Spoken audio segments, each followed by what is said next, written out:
औरत कितनी बेवकूफ़ होती है। वक्त मिले तो ज़रूर देख लेना। वह सुबह उठी और प्रार्थना करके रसोई में आ गई। चाय के लिए चूल्हे पर पानी रखा, फिर बच्चों को जगाया ताकि वे स्कूल के लिए तैयार हो सके। रसोई में चाय बनाई और अपने सास ससुर को दे दी। फिर उसने अपने बच्चों के लिए नाश्ता बनाना शुरू किया। बच्चे जब तैयार हुए तो उन्होंने नाश्ता किया और उसने बच्चों का लंच बनाया। इसी बीच बच्चों की वैन आ गई।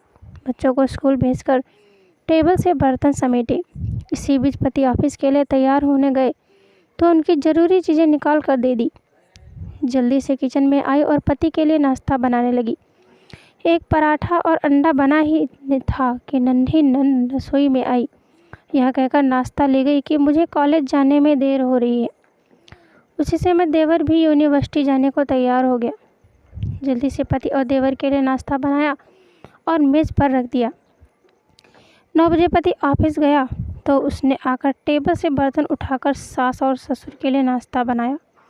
जब तक सास ससुर ने नाश्ता किया तब तक वह रसोई साफ कर बर्तन धो चुकी थी। सास ससुर के नाश्ते के बर्तन समेट ही रही थी कि तभी सफाई वाली मासी आ गई तो उनके साथ मिलकर घर की साफ सफाई की। मासी को विदा किया तो 11 बज चुके थे। तभी घंटी बजी और उसकी विवाहित ननद अपने 2 बच्चों के साथ आ गई। मेहमानों के लिए जल्दी जल्दी चाय और उसके साथ कुछ नाश्ता बनाया। उस समय 12 बज रहे थे।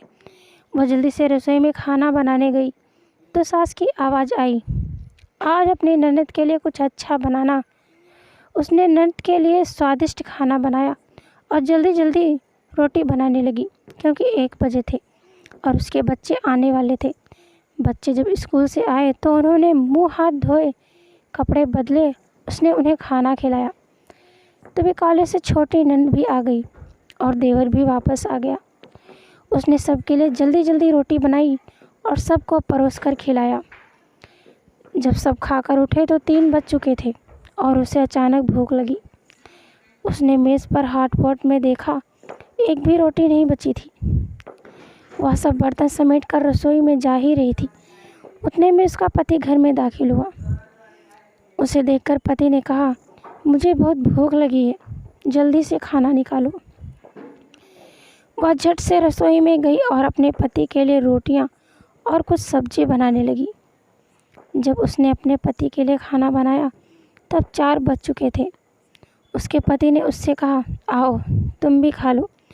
उसने आश्चर्य से पति की ओर देखा क्योंकि उसने सुबह से कुछ नहीं खाया था। वह पति के साथ खाना खाने बैठ गई। जब उसने अपने मुंह में रोटी का टुकड़ा रखा तो उसकी आंख से एक आंसू निकला। उसके पति ने पूछा, तुम रो रही हो क्यों? उसने सोचा, मैं इनसे क्या कहूँ, यह क्या जानते हैं कि ससुराल में इतनी मेहनत के बाद मुझे यह रोटी मिलती है जिसे लोग मुफ्त की रोटी कहते हैं। उसने अपने पति को उत्तर दिया, कुछ नहीं। उसके पति ने कहा, स्त्री कितनी बेवकूफ़ होती है, किसी कारण के बिना भी रोने लगती है। आपका क्या कहना है इस कहानी के बारे में? कमेंट करके ज़रूर बताएं। वीडियो को लाइक कर दीजिए और इसी तरह की कहानियाँ लगातार देखने के लिए चैनल को सब्सक्राइब करके घंटी को दबाकर ऑल पर सेट कर लीजिए ताकि आने वाली वीडियो का नोटिफिकेशन आपके पास तुरंत पहुँचे। मैं मिलती हूँ आपसे अगली वीडियो में। तब तक के लिए धन्यवाद।